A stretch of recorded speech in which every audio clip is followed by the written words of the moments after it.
நண்பர்களே, இன்று நாம் பேசப்போகும் விஷயத்தை கேட்டால் ஒவ்வொரு இந்தியனின் இரத்தமும் கொதிக்கும். உலக அரசியலில் இதுவரை இல்லாத வகையில் ஒரு பெரிய நாடு இந்தியாவை நேரடியாக மிரட்டியுள்ளது.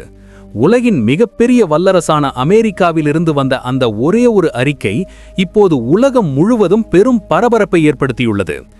இந்தியா எங்கள் பேச்சை கேட்காவிட்டால் 7 நாட்களுக்குள் அந்த நாட்டை முடித்து விடுவோம் என்று. இந்த வார்த்தைகளைச் சொன்னவர் சாதாரண நபர் அல்ல, அமெரிக்க அதிபர் டொனால்டு ட்ரம்ப். அமெரிக்காவுக்கு இந்தியா மீது ஏன் இவ்வளவு கோபம்? ரஷ்யாவிலிருந்து நாம் எண்ணெய் வாங்குவது அமெரிக்காவுக்கு ஏன் ஜீரணிக்கமைவில்லை? டாலர் சாம்ராஜ்யம் சரிந்துவிடும் என்று வாஷிங்டன் பயப்படுகிறதா? இன்று இந்த திரைக்கு பின்னால் நடக்கும் அந்த கொடூரமான பொருளாதார போரை பற்றியும் இந்தியா வகுக்கும் சாணக்கிய உத்திகளை பற்றியும் முழு விவரங்களை தெரிந்து கொள்வோம். வீடியோவை கடைசி வரை பாருங்கள். ஏனென்றால் கடைசியில் இந்தியா வைத்த மாஸ்டர் ஸ்ட்ரோக் அமெரிக்காவை எப்படி திணறடித்தது என்பதை நீங்கள் தெரிந்து கொள்ளப் போகிறீர்கள். நண்பர்களே, சர்வதேச இராஜதந்திரத்தில் நாடுகள் ஒருவரையொருவர் விமர்சிப்பது இயல்புதான். ஆனால் 7 நாட்களில் ஒரு நாட்டை முடித்து விடுவோம் என்று சொல்வது போர் அறிவிப்பை விட குறைவானதல்ல. ட்ரம்ப் சொன்ன இந்த வார்த்தைகளை கேட்டவுடன் பாதுகாப்பு நிபுணர்கள், பொருளாதார ஆய்வாளர்கள் ஆச்சரியப்பட்டனர். இது இராணுவ போரை பற்றியல்ல. இந்தியா போன்ற அணுவாயுத நாட்டின் மீது இராணுவ தாக்குதல் நடத்துவது அமெரிக்காவாலும் முடியாது. அப்படியானால் அந்த 7 நாட்கள் கதை என்ன? உண்மையான விஷயம் என்னவென்றால், அமெரிக்கா தனது பொருளாதார சக்தியை ஆயுதமாக மாற்ற விரும்புகிறது. 7 நாட்களுக்குள் இந்தியா மீது மிக கடுமையான பொருளாதார தடைகளை விதிப்பதும், சர்வதேச வங்கி முறைமையிலிருந்து இந்தியாவை தூக்கி எறிவதும், 100% வரி விதிப்பது மூலம் இந்திய பொருளாதாரத்தை முடக்க விரும்புகிறது. இது ஒரு வகையில் பொருளாதார பயங்கரவாதம்தான். ஆனால் அமெரிக்கா இங்கு ஒரு விஷயத்தை மறந்துவிட்டது. இன்றைய இந்தியா 1990களின் பலவீனமான நாடு அல்ல. இன்று இந்தியா உலகின் 4வது பெரிய பொருளாதார சக்தி. நண்பர்களே, அமெரிக்காவுக்கு இந்தியா மீது ஏன் கோபம்? அதற்கு காரணம் பெட்ரோ டாலர்.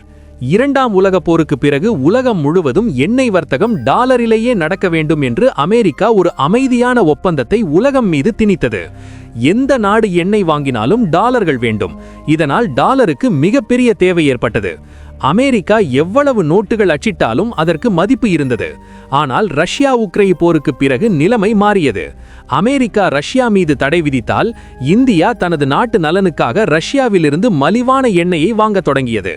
அமெரிக்கா எண்ணெய் வாங்காதே என்று மிரட்டிய போது இந்தியா, எங்கள் மக்களுக்கு குறைந்த விலையில் எரிபொருள் கொடுப்பது எங்கள் பொறுப்பு என்று துணிச்சலாக சொல்லியது. மேலும் அந்த எண்ணெய்க்கு டாலர்களை பயன்படுத்தாமல் ரூபாயிலோ அல்லது திர்ஹமிலோ பணம் செலுத்துகிறது. டாலர் முலைமையில் இந்தியா துளை போட்டுவிட்டது. இதுவே அமெரிக்கா தாங்க முடியாத மிகப்பெரிய அடி. டாலர் ஆதிக்கம் போனால் அமெரிக்காவின் சூப்பர் பவர் நிலை போய்விடும் என்று அவர்களுக்கு தெரியும். இந்தியா மற்றொரு பெரிய அடுத்த கட்ட நகர்வை வைத்தது.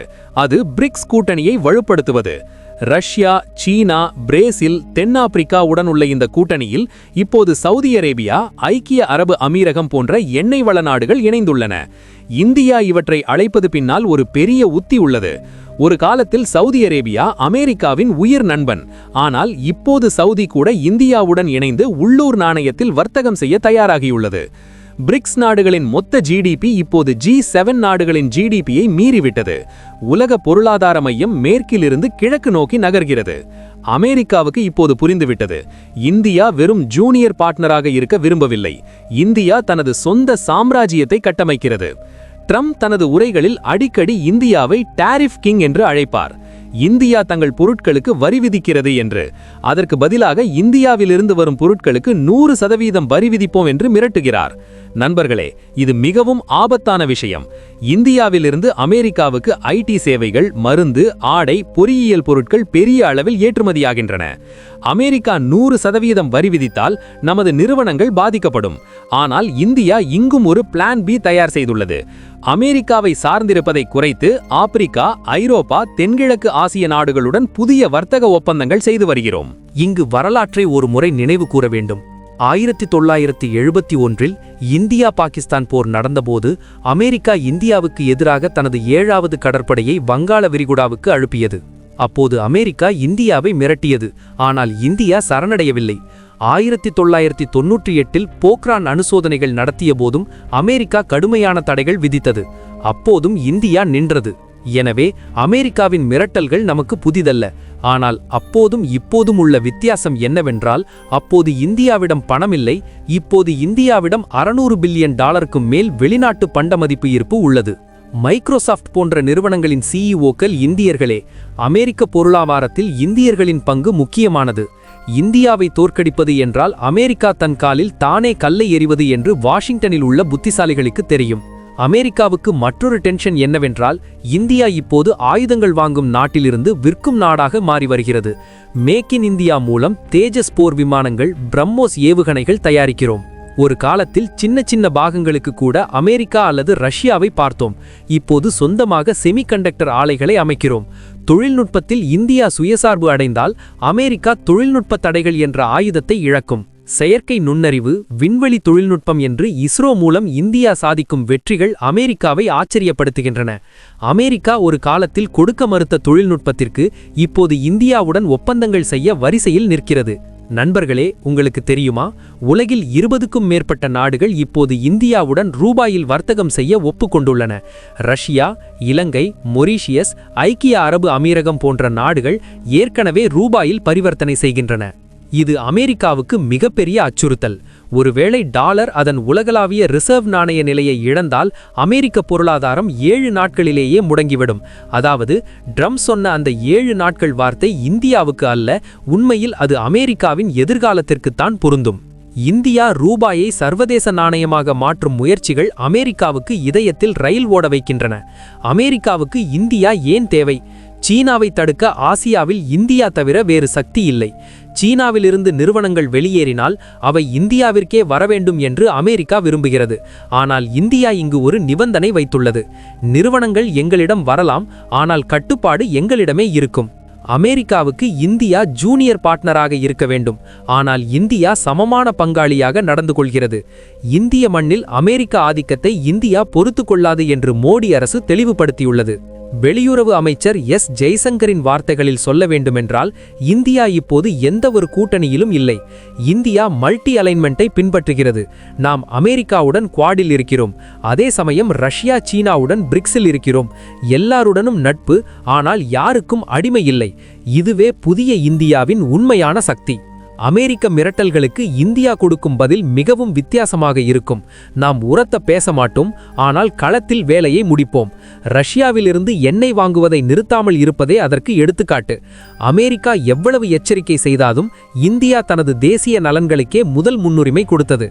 நண்பர்களே, புள்ளி விவரங்களை பார்த்தால் இந்தியாவை எந்த நாடும் முடிக்க முடியாது. இந்தியாவில் 140 கோடி மக்கள் உள்ளனர். உலகில் உள்ள ஒவ்வொரு நிறுவனத்திற்கும் இந்தியா ஒரு பெரிய சந்தை.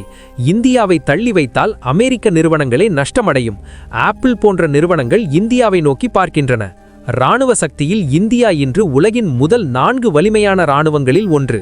நம்மிடம் உள்ள ஏவுகணை தொழில்நுட்பம் அமெரிக்காவையும் சிந்திக்க வைக்கிறது. இந்தியா உணவு தானியங்களில் சுயசார்பு அடைந்துவிட்டது. நாம் யாரிடமும் பிச்சை எடுக்கும் நிலையில் இல்லை. இந்தியா இன்று வளரும் நாடுகளுக்கு குரலாக மாறியுள்ளது. இந்தியா மீது தாக்குதல் என்றால் 100க்கும் மேற்பட்ட நாடுகள் மீது தாக்குதல் என்று பொருள். நண்பர்களே, அமெரிக்காவிலிருந்து வரும் இதுபோன்ற அறிக்கைகள் வெறும் அரசியல் தேர்தல் ஜாலியாக மட்டுமே. அமெரிக்காவுக்கு தெரியும், இந்தியா இல்லாமல் அவர்கள் ஆசியாவில் நிலைக்க முடியாது.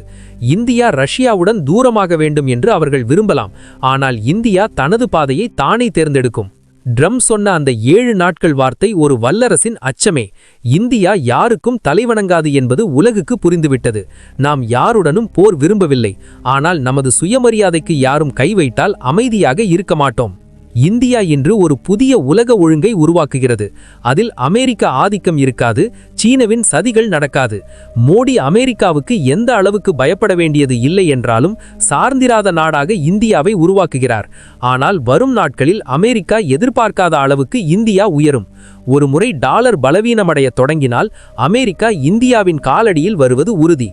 நண்பர்களே, இந்த ஆய்வு உங்களுக்கு எப்படி தோன்றியது? இந்தியா உண்மையிலே டாலர் முறைமைக்கு சவால் விடுகிறதா? அமெரிக்க மிரட்டல்களுக்கு இந்தியா பயப்படுமா? உங்கள் கருத்துக்களை கமெண்ட் செக்ஷனில் கட்டாயம் தெரியப்படுத்துங்கள். நீங்கள் உண்மையான இந்தியர்களாக இருந்தால் நமது நாடு எடுக்கும் இந்த தைரியமான முடிவுகளுக்கு ஆதரவாக இந்த வீடியோவை லைக் செய்யுங்கள். இதுபோன்ற சுவாரஸ்யமான வீடியோக்களுக்கு இப்போதே நமது சேனலை சப்ஸ்கிரைப் செய்து கொள்ளுங்கள். நன்றி நண்பர்களே, நன்றி பார்வைக்கு. ஜெய் ஹிந்த், ஜெய் ஸ்ரீராம்.